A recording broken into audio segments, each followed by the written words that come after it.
Call to order. 75 Open Public Meetings Act. Adequate notice of this meeting has been provided by adoption of an annual schedule of meetings, posting a copy of same at Borough Hall on Borough website, advertising in the record more than 48 hours in advance of the meeting, mailing a copy to any person requesting same.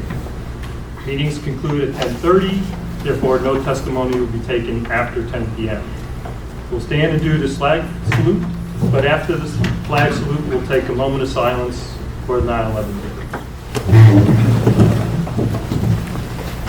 I pledge allegiance to the flag of the United States of America and to the republic for which it stands, one nation, under God, indivisible, with liberty and justice for all.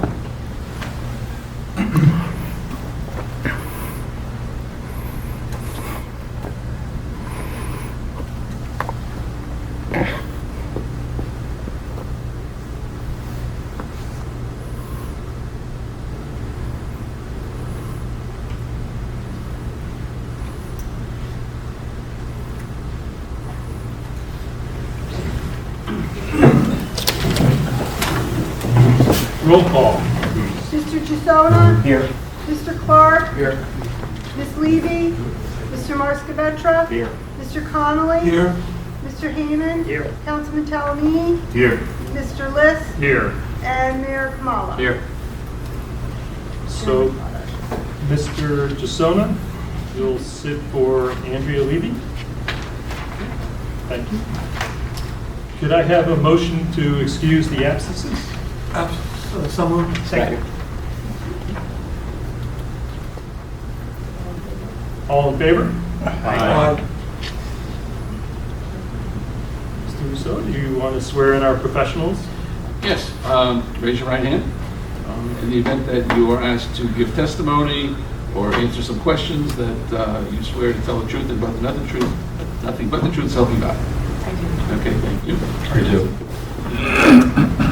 Okay. I have a motion to open the meeting to public for matters not on today's agenda. Moved. Second. So is there anyone here from the public that would like to talk?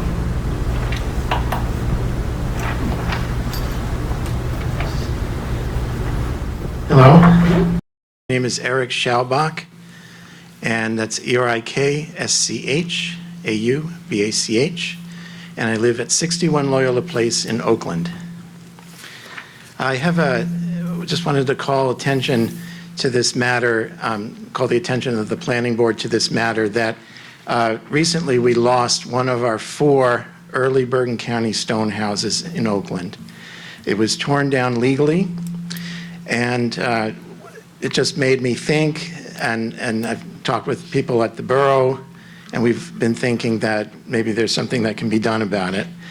So the house was called the Demarest Hopper House, and it was in the early Bergen County Stonehouse Survey, number 114, and it was on the National Register of Historic Places as of 1983, and also on the State Register of Historic Places as of 1980. So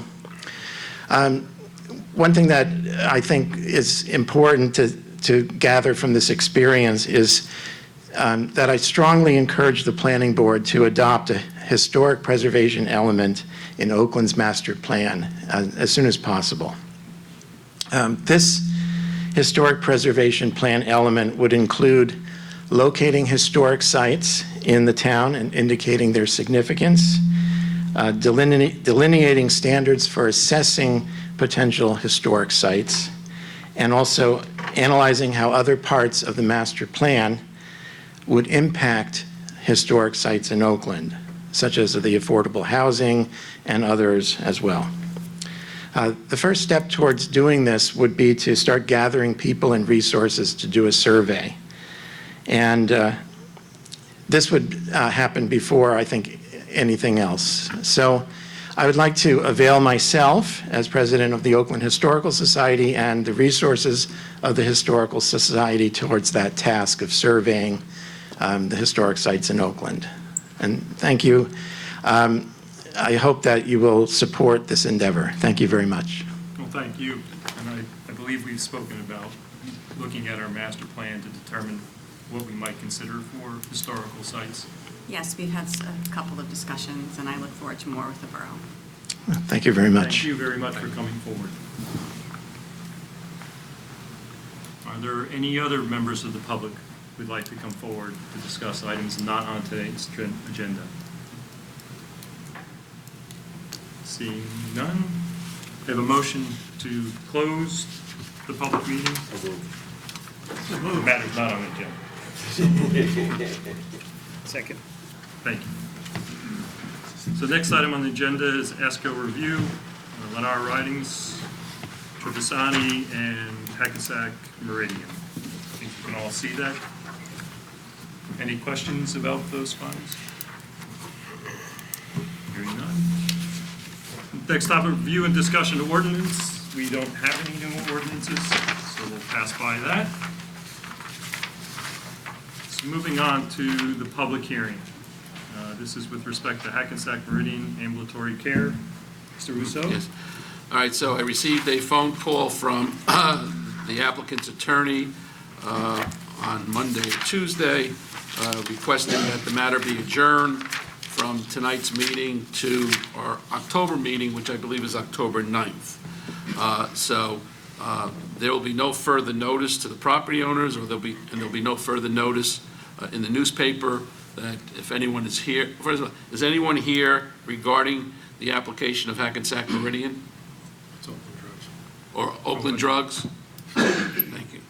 Okay, so seeing none, so just for the record, that there'll be no further notice to the property owners within 200 feet, and no further notice in the record, and that this matter will proceed on next month's October agenda, which I believe is October the 9th. Okay? Thank you for that. Okay, moving on to the second public hearing topic. It's the redevelopment study presentation. Okay, Ryder, Thank would you like to take us through? Sure. I actually have a presentation on PowerPoint, so I don't know that you can see it from where you're sitting. We're going to have to go there. We have to Yeah, go there. magic eye.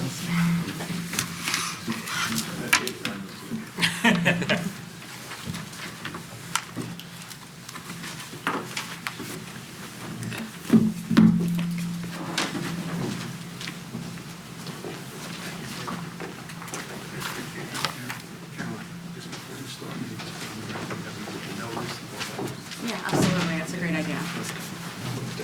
Nice trucks.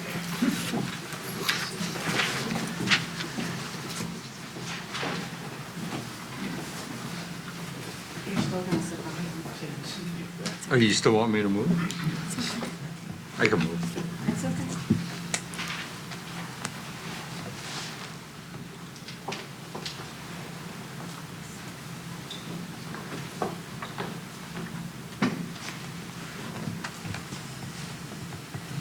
Mr. Russo, did you want to say anything?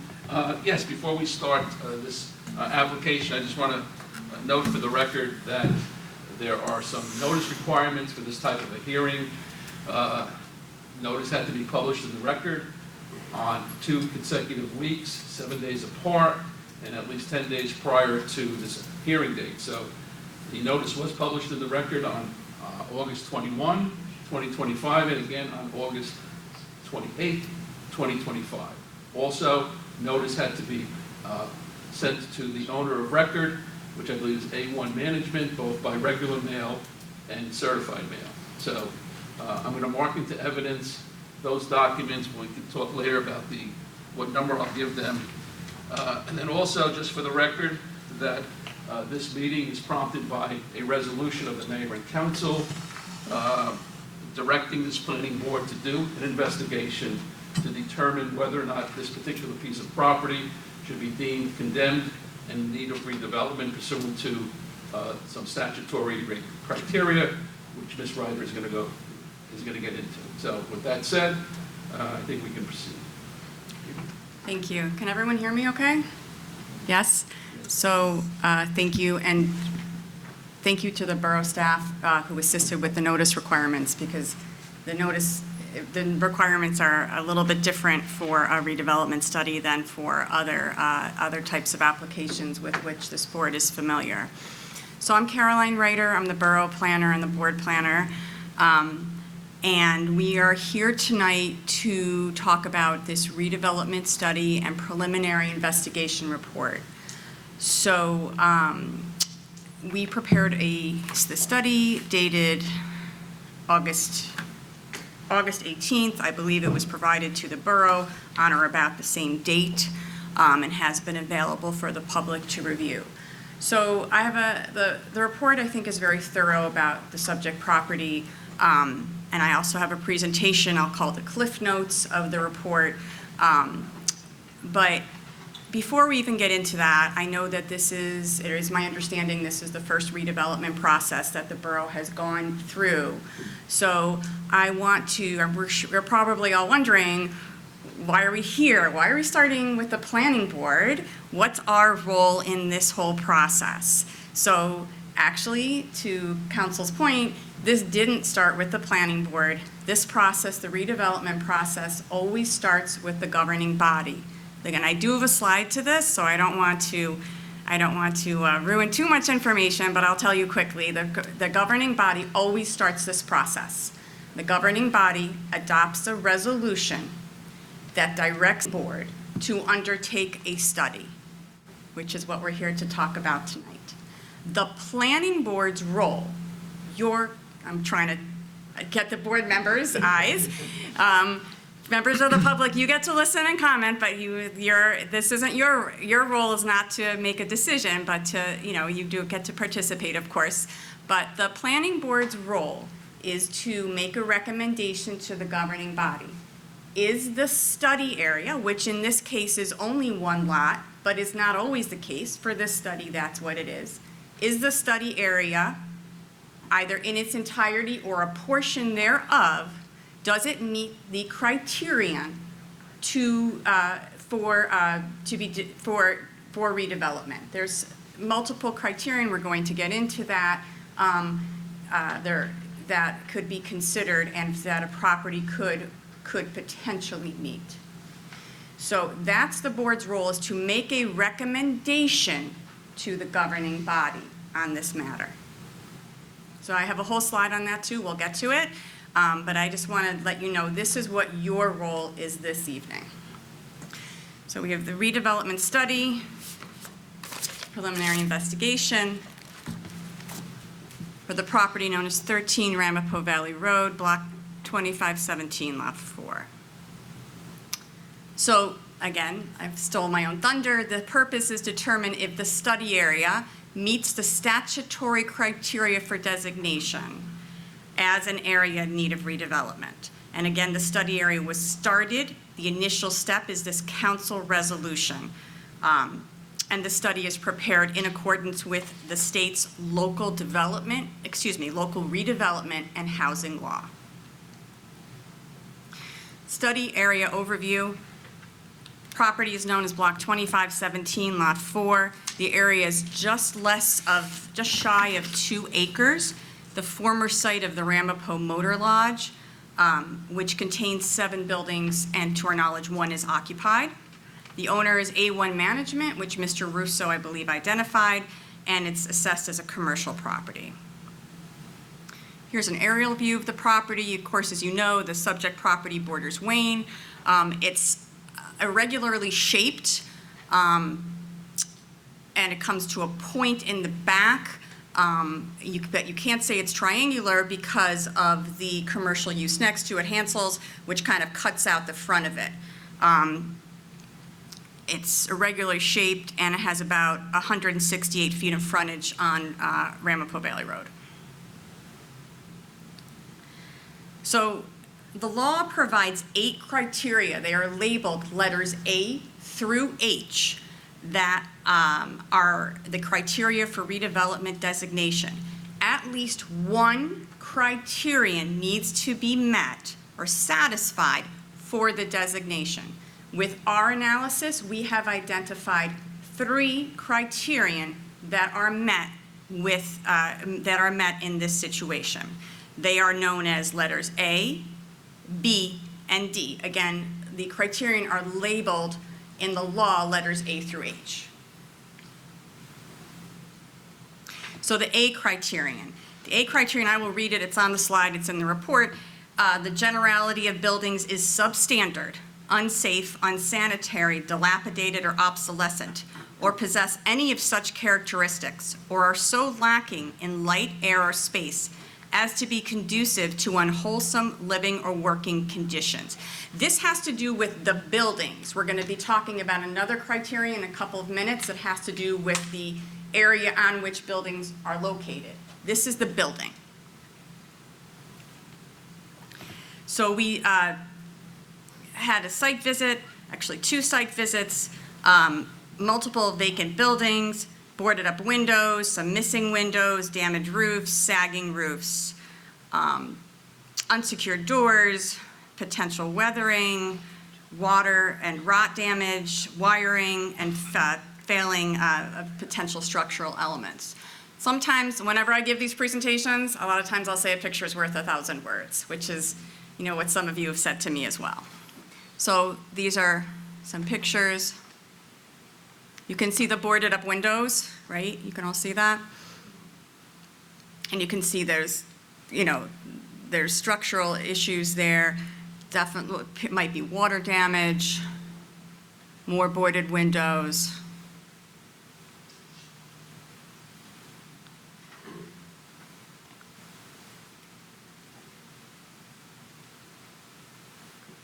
That's the A criterion. The B criterion has to do with the discontinuance of the use of the building or buildings previously used for commercial, retail, shopping malls, or plazas, office parks, manufacturing, or industrial purposes. The abandonment of such building or buildings, significant vacancies of such buildings or buildings for at least 2 consecutive years. 2 consecutive years. There can't be a break in the middle. In other words, you can't be vacant 6 months, occupied 6 months, it's 2 consecutive years. Or the same being allowed to fall into so great a state of disrepair as to be untenable. So we have multiple vacant buildings. We have that have fallen into a state that they are not tenantable. At least one of the buildings visible from the road has been vacant since 2018. The sign for the motel has been removed at some point after 2023. Here is, this is also in our report, some Google Maps. You can see they're dated on top, so we can show the time frame that they've been vacant for a period of time.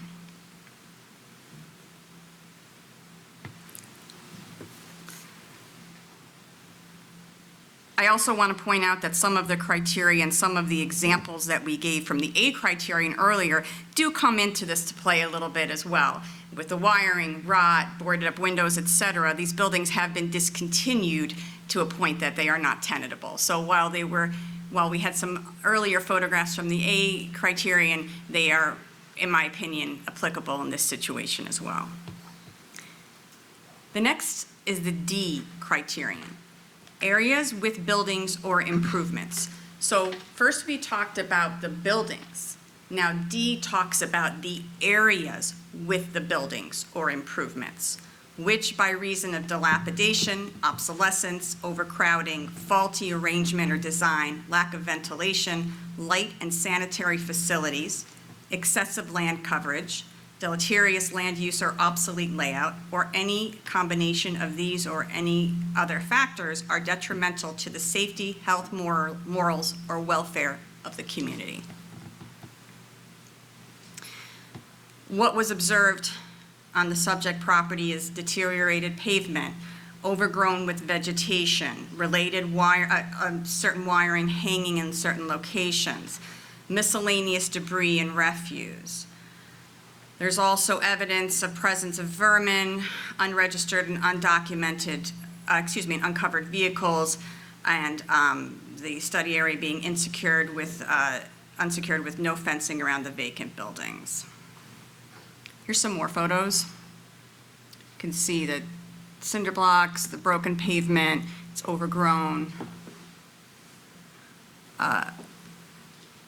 This appears to be, I think, the portion maybe of a portion of a vehicle, or there's a vehicle that's partially parked there at certain times, it's unclear.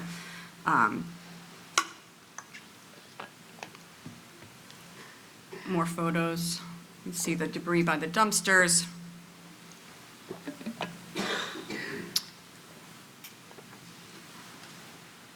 So it's our opinion, the opinion of the study, that the three different criterion are met, A, B, and D. And while there is some interrelation between the three criterion and some of the examples given, I do note that it is our opinion that these criterion are also met independently. In other words, there is enough evidence to justify A, B, and D separately, although some of them do interconnect and are, I guess, and are related in this analysis. It is our opinion that the planning board can recommend that the council adopt a resolution declaring the entire study area in need of redevelopment. I also want to point out that the initial resolution by the governing body did stipulate that the study area is can be subject to condemnation. At one point, quite some time ago,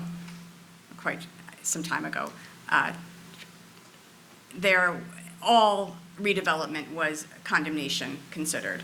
There was a change in the law, I believe it was about 2017. I'm looking at Mr. Russo to see if that's correct. I think it was about 2017 that gave an option that it could be either condemnation could be used or it could be a non-condemnation study. Regardless of which is selected, it needs to be so stipulated in the resolution that's adopted by the governing body. In other words, that process starts with the governing body, and that decision's made by the governing body. So this is the redevelopment process. And again, I'm including these slides just to further our discussion. So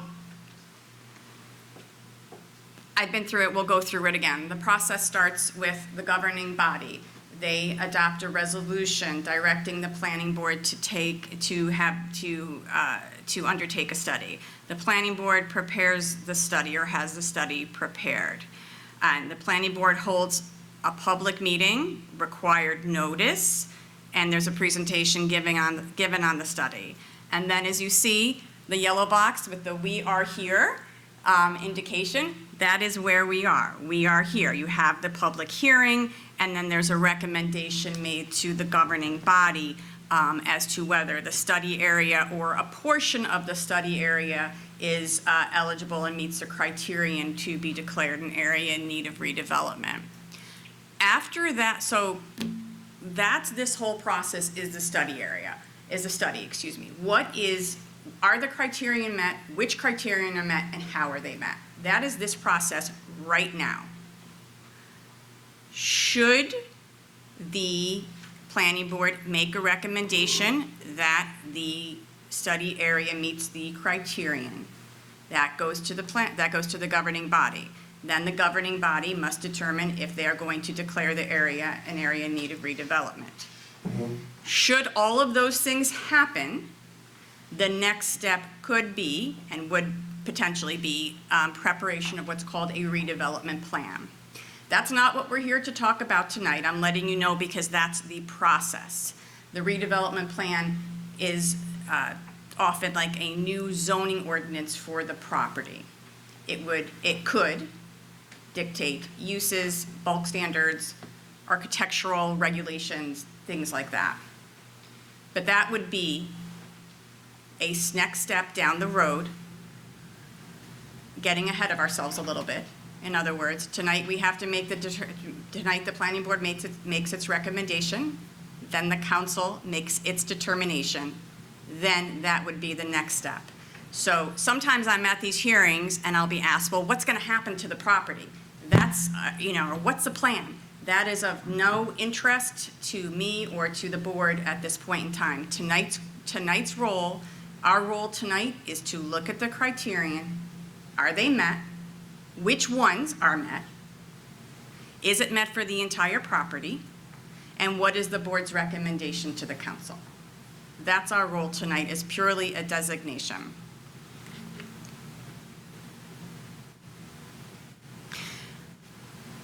And again, I got ahead of myself a little bit as well. This is some of the benefits of redevelopment.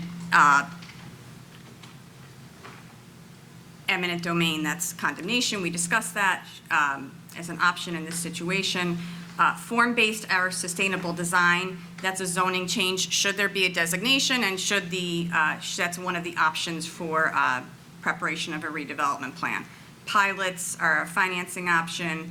Redevelopment plan is available. Obviously, a redevelopment agreement, property transfer, land use controls, other types of funding, et cetera. So there are these are just some general information about the options available with redevelopment.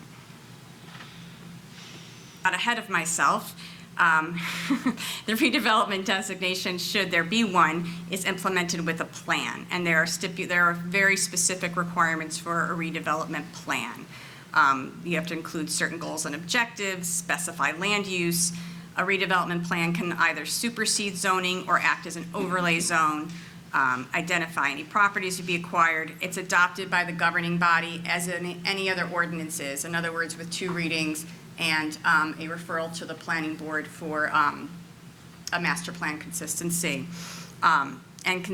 This can significantly impact control or design of the development within the area. Thank you. Thank you. So I'm sure there are questions from the board members, because again, I know this is your first foray, we'll say, into redevelopment, or first experience with it. So, can I just, so the criterion, it's A through H, right? You said? Yes. So typically, do you meet many of the criterion? Is it 1? Is it, is 3, good, bad? Is it, in the process? I've had, it's good or bad is, I understand what you're asking, but it's really not respectfully, it's not the appropriate question. I've certainly done other studies where there have been three criterion met. Let me give you an example. Not applicable for this property, but there is a criterion about smart growth. So if I'm looking at very much a downtown area or a transit-oriented development area, et cetera, that almost automatically meets a smart growth designation. So therefore, it's sort of easier, if you will, to pick up that criterion, which is not applicable here. So 2 or 3 has happened that way. I'm thinking back recently, the studies we've done have had at least two criterion. And sometimes, not to complicate matters further, we might have multiple lots of a study, and lot 1 meets certain criterion, and then lot 2 meets different criterion. And then I have an extra slide with a whole chart, but I didn't need that for this. But 3 is, I think 3 is a good solid amount. And then just because we're on the border of Wayne, does that make anything more difficult, dealing with another town, we're just on the other side of it? So, that's a good question as well. I don't believe it does, Mr. Russo. It will later on when we get into the development process. Should we get to that point? Right. Yes, but They're going to have to be notified. Right, this study is obviously only for the property in Oakland. Thank you. Any other board member question? I just for the record, I just want to put the documents into evidence. So, A1 is going to be the mayor and council resolution dated April 8th, 2025, directing this particular investigation hearing. That's going to be A1. A2, I'm going to do A2A will be the publication of the notice in the record on August 21, 2025.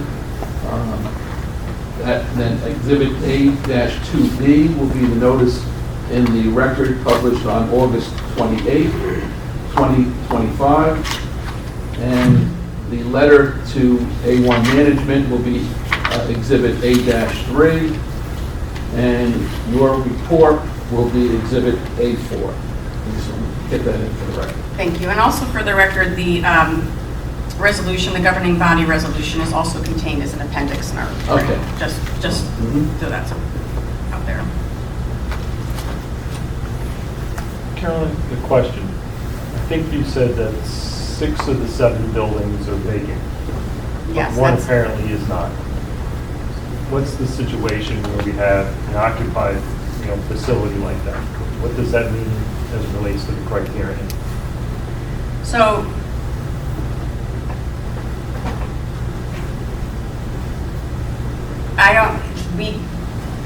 let me backtrack. We've designated other properties where there's been, where people, it has been occupied. But 6 of the 7 are not, they're vacant. So I think that speaks to the criterion as well.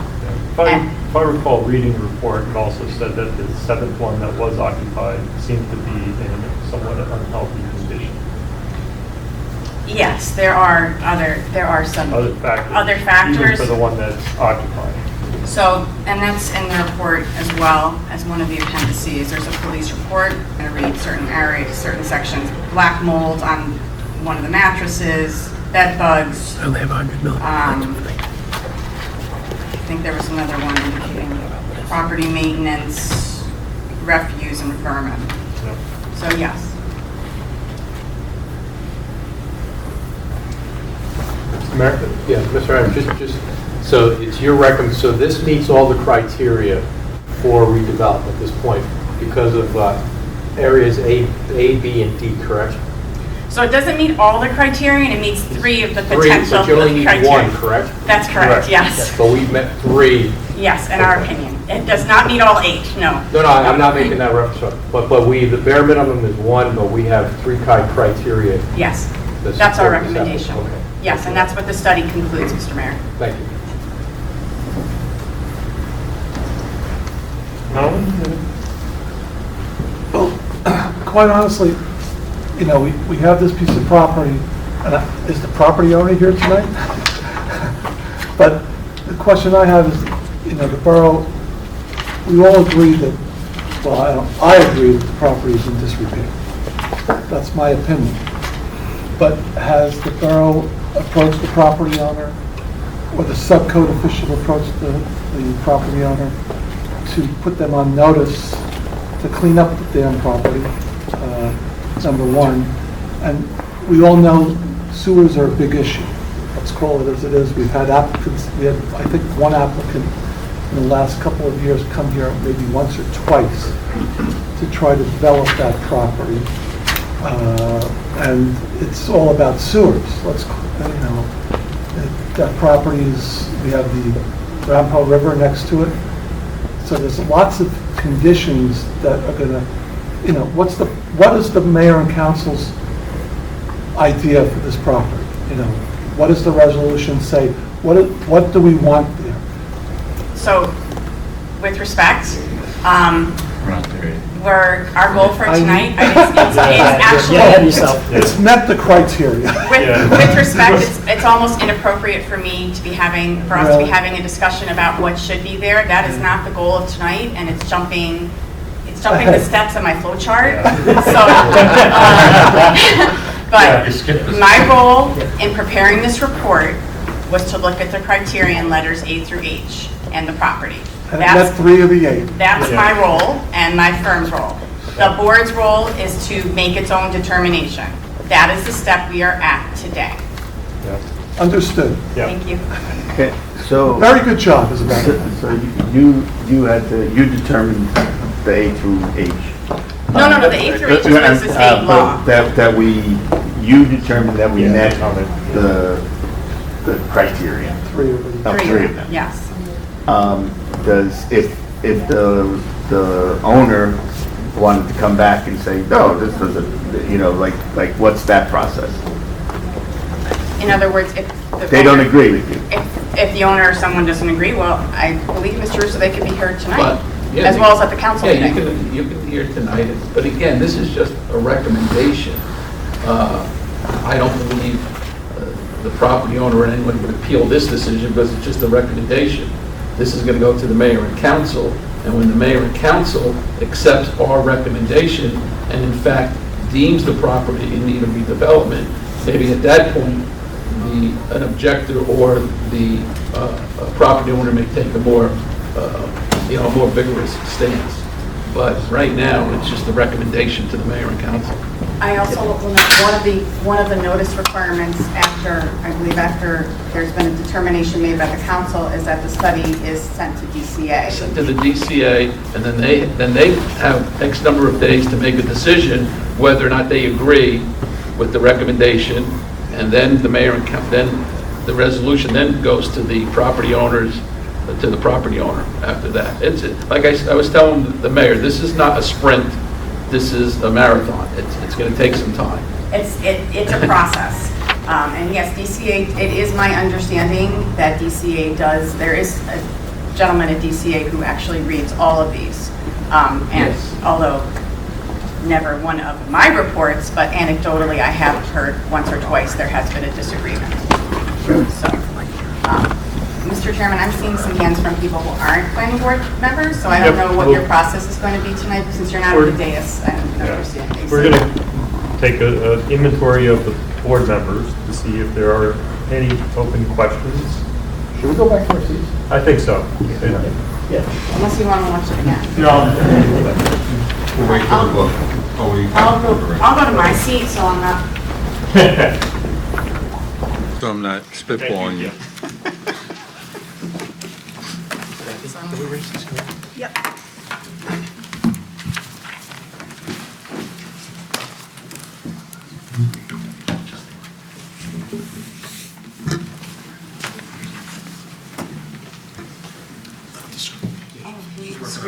Yeah, Kathy's working on She's it. working on it.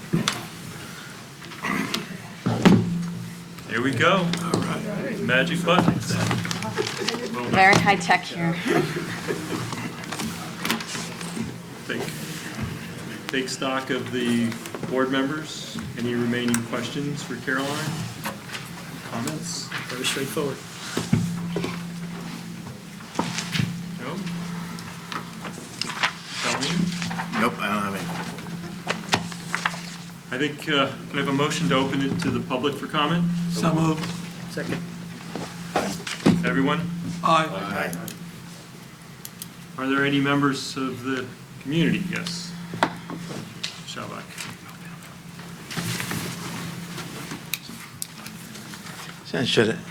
I'm Eric Schauback, of course. I just wanted to enter into the public record a brief history of the site.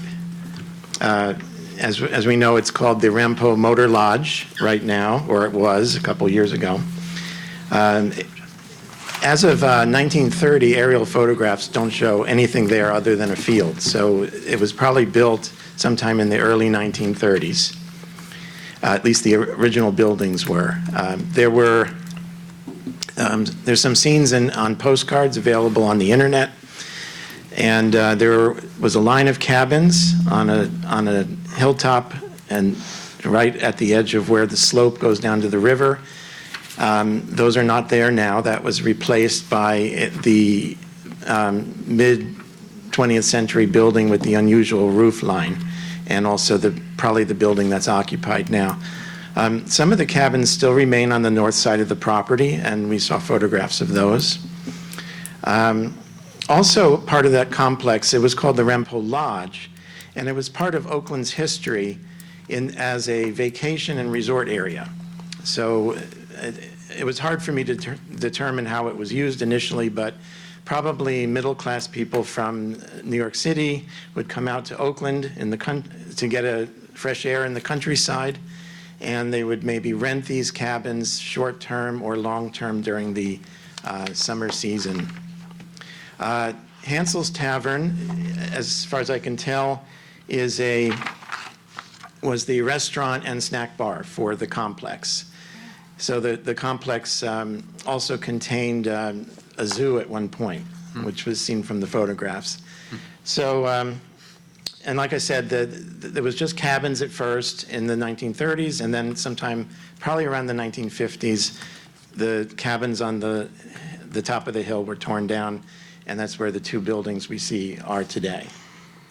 Oh, and one more point is the building with the unusual roof line was a location in a Sopranos episode in the first season from 1999. So you can see it in that episode. So, so I just wanted to enter that into the public record. So thank you very much. Thank you. I have a question. Where was the zoo on the property?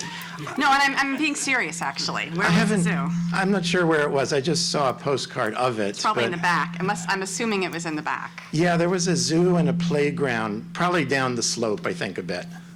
So the site is, as we know, is at the road level, and then it kind of slopes down towards the river. So I would guess probably closer to the river, so in the back. Near the water anyways, that would make sense. Yeah, I think so, All yeah. right, thank you. Thank you very much. Anyone else from the public? State your name, spell it, and your address, please.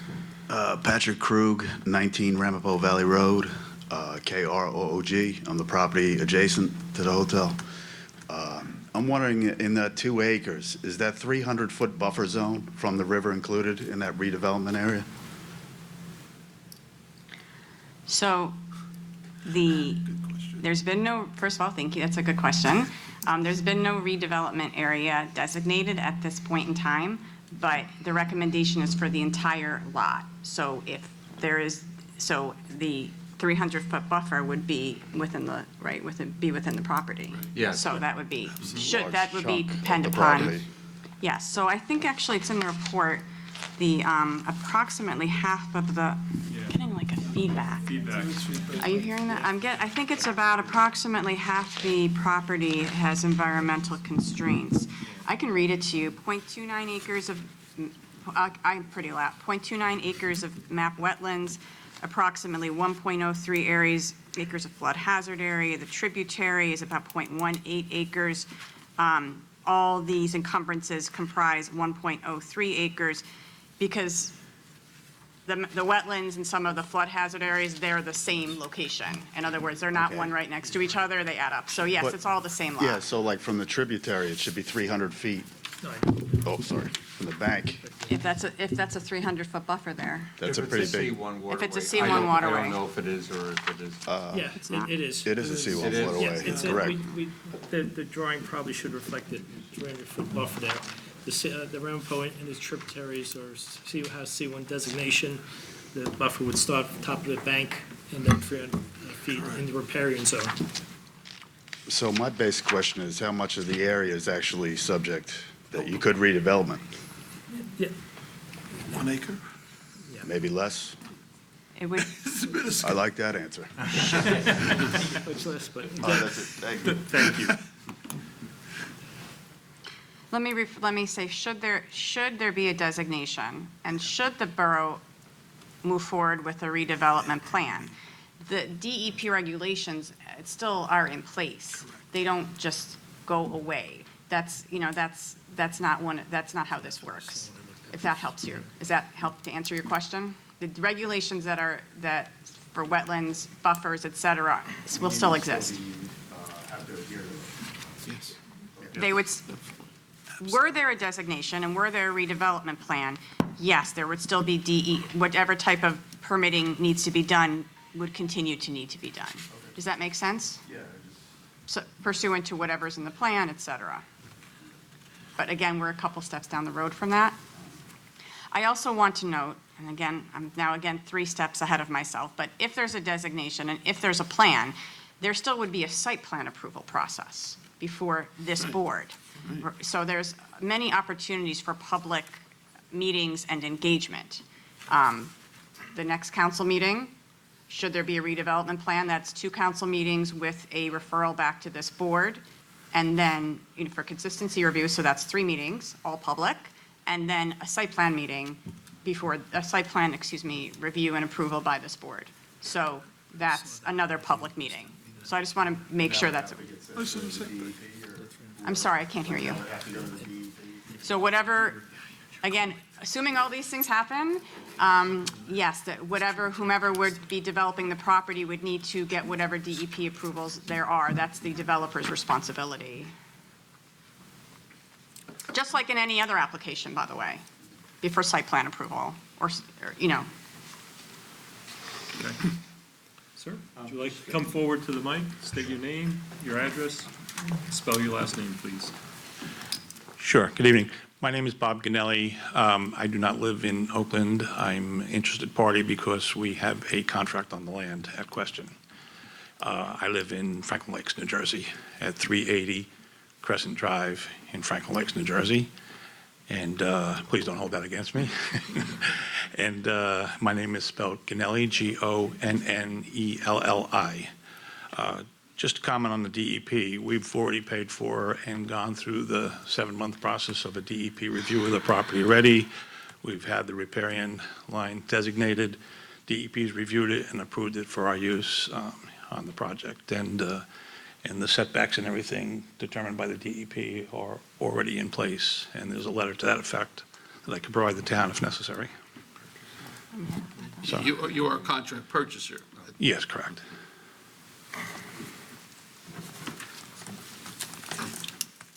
Thank you. Thank you. Sir, come forward, state your name, your address, spell your last name, please. Robert Campuzano, 22 Ramapo Valley Road, Oakland, New Jersey, Campozano. Yeah, I live across the street a little bit to the, if you're facing the property, a little to the left.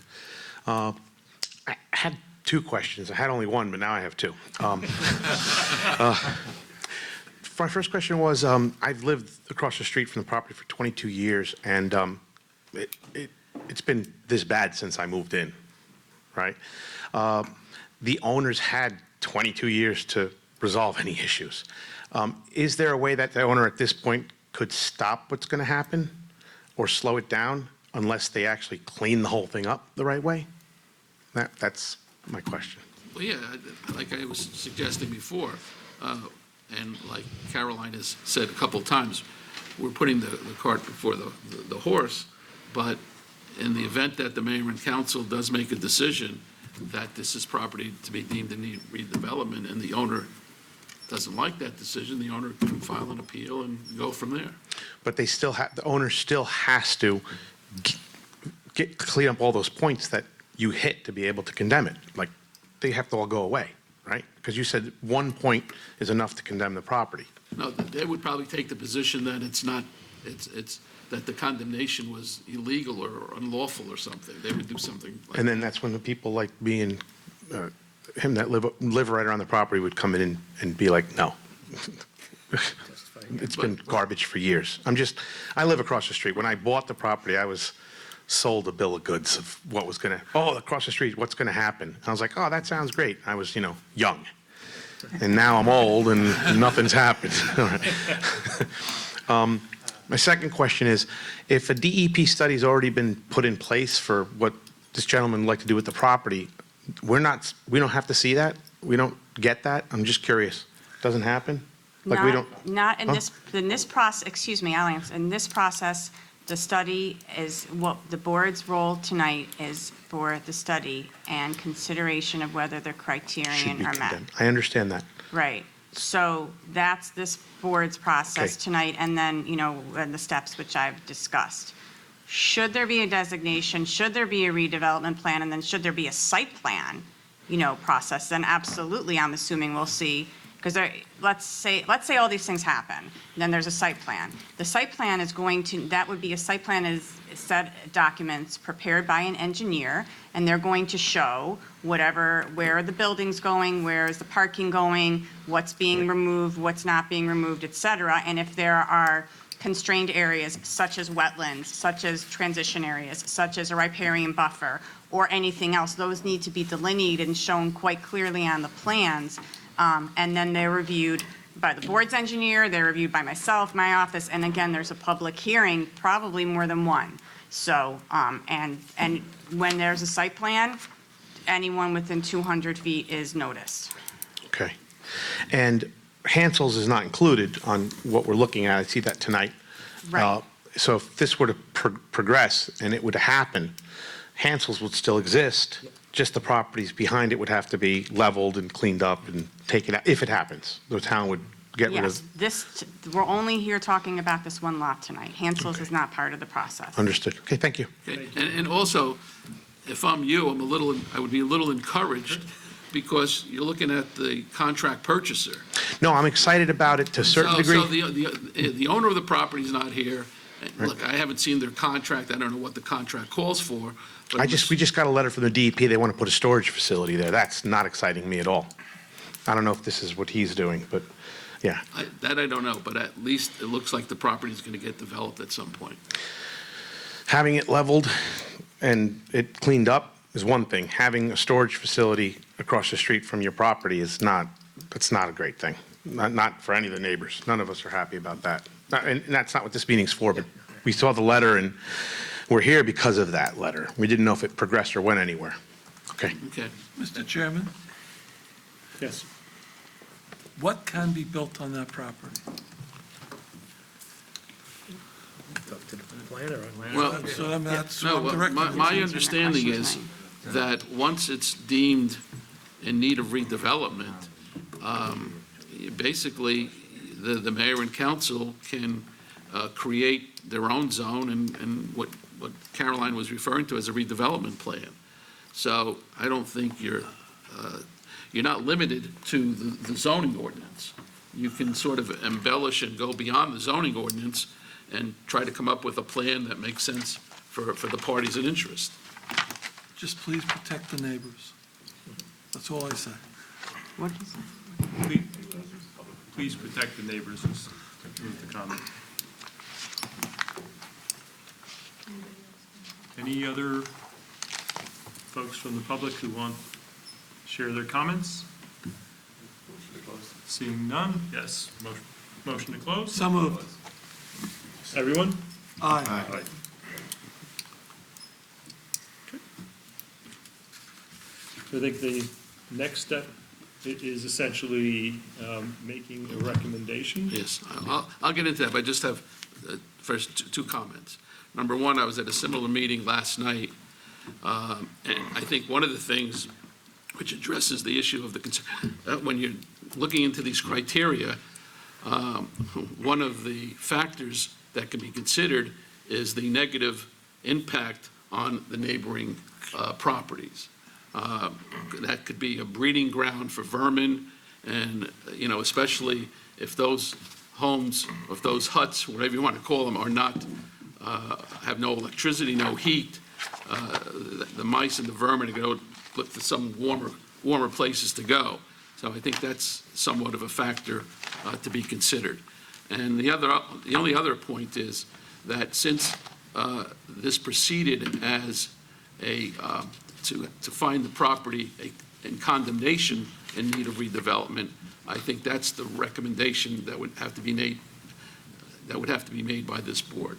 So it would be, well, I like that, if the board is likely to vote on this, it would basically be a motion. Let me just, because I have one from this other matter that I just did. It would be a motion that that we recommend that the governing body designate the study area to be a condemnation area in need of redevelopment, and that the planning board also recommends that the governing body proceed to adopt a redevelopment plan, as Caroline was saying, for the study area pursuant to the statute. And that's pretty much the two recommendations at this point. Okay. Mr. Chairman, Yes. just so we're clear, I had originally brought this forward to the governing body earlier this year. This piece of property has been in disrepair for a better part of 20 years. It's one of our entrances to our town, and the first impression we get coming in from Wayne doesn't speak very highly of our community. So I had asked the governing body to, support this study. So this is step one for us improving our town. Quite frankly, if you look at all the pictures here that everybody's seen on this governing body, it doesn't belong in Oakland. It's falling down, it's disgusting, we have problems, and that's not what Oakland is all about. So I strongly encourage this planning board to support this resolution coming to the governing body so that we can continue on this process moving forward and really improve Oakland in general. Thank you, Chairman. Thank you. With that,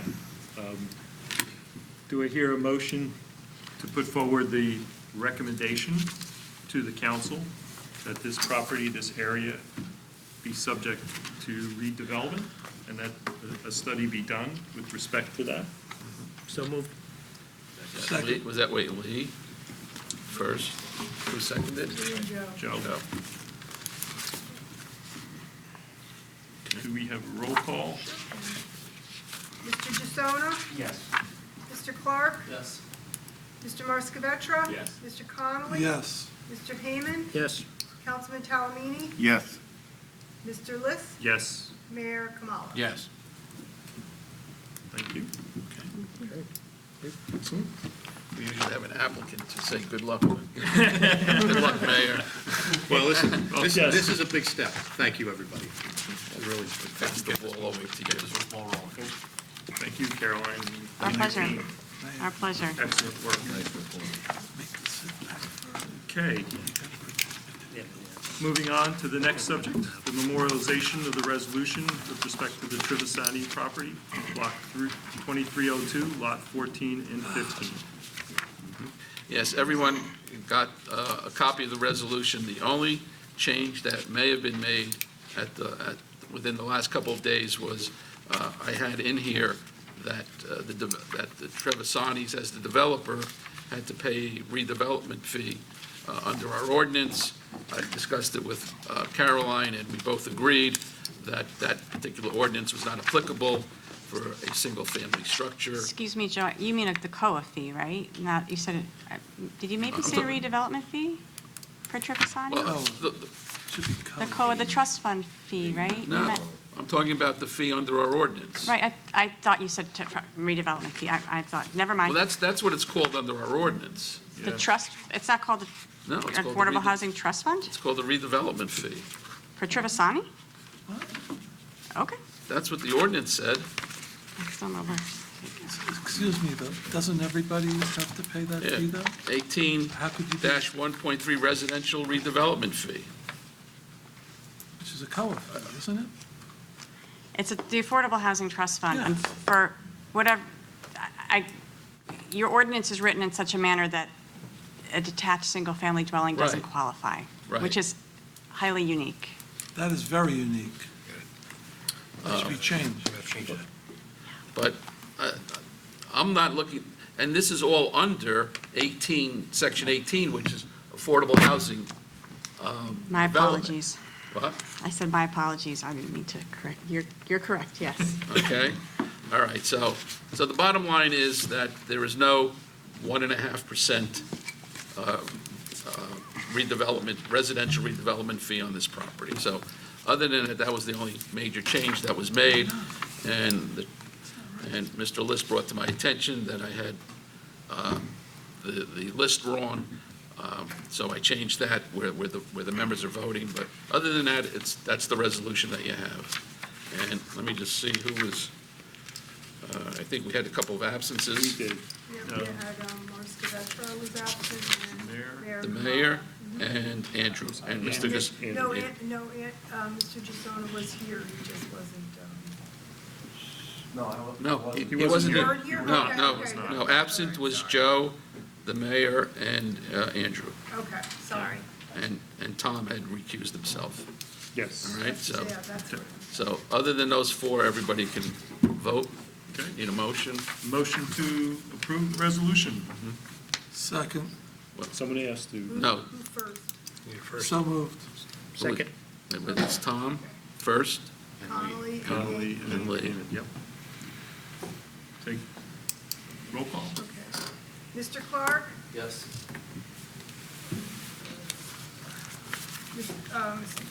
Mr. Connolly? Yes. Mr. Heyman? Yes. Councilman Talamini? Yes. Mr. List? Yes. Well done. Next is the payment of bills. We have budget 1 and 2. We have escrow 1 through 10.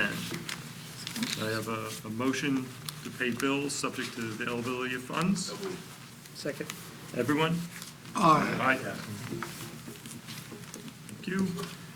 Moving on to the approval of August 14th, 2025 minutes. Are there any comments on the minutes? Seeing none, do you have a motion to approve the minutes? So moved. Second. All in favor? Aye. Don't you have to do a roll call on that? Do you have to So the roll? rules, actually, we should have, but that's, you don't have to. Because some of us weren't present. Yeah. Okay, let's do a roll. We'll do a roll call on the bills or the minutes? On the minutes. Okay. All right. Mr. Gisonna? Abstain. Mr. Clark? Mr. Marskovetra? Mr. Connolly? Yes. Mr. Heyman? Yes. Councilman Talamini? Yes. Mr. List? Yes. That's it. And, Mayor Kamala does not vote. We have to go back to the table of bills? Moving on to new business, the review and vote on the 2026 meeting schedule. Did everyone get an opportunity to look at the meeting schedule for 2026? Yep. Any comments, questions? I believe that January will be filled in once we know when the council has set their meeting, and we'll reorganize after that. Yes. Okay. To a motion to accept the meeting schedule. So moved. Second. Okay. Yeah, I know. Do we have to take a roll call? Yeah, let's do Okay. that. And Mr. Heyman, he first? or- Yep. Yeah, that's- Okay. All right, Mr. Gisonna? Yes. Mr. Clark? Mr. Marskovetra? Yes. Mr. Connolly? Yes. Mr. Heyman? Yes. Councilman Talamini? Yes. Mr. List? Yes. Mayor Kamala? Yes. Next is any old business. We have none that we are familiar with. Does anyone have any subject? Seeing none. Next meeting, yes, the next meeting is going to be October 9th. Do I hear a motion to adjourn? So moved. All in favor? Aye. Thank you, Paul.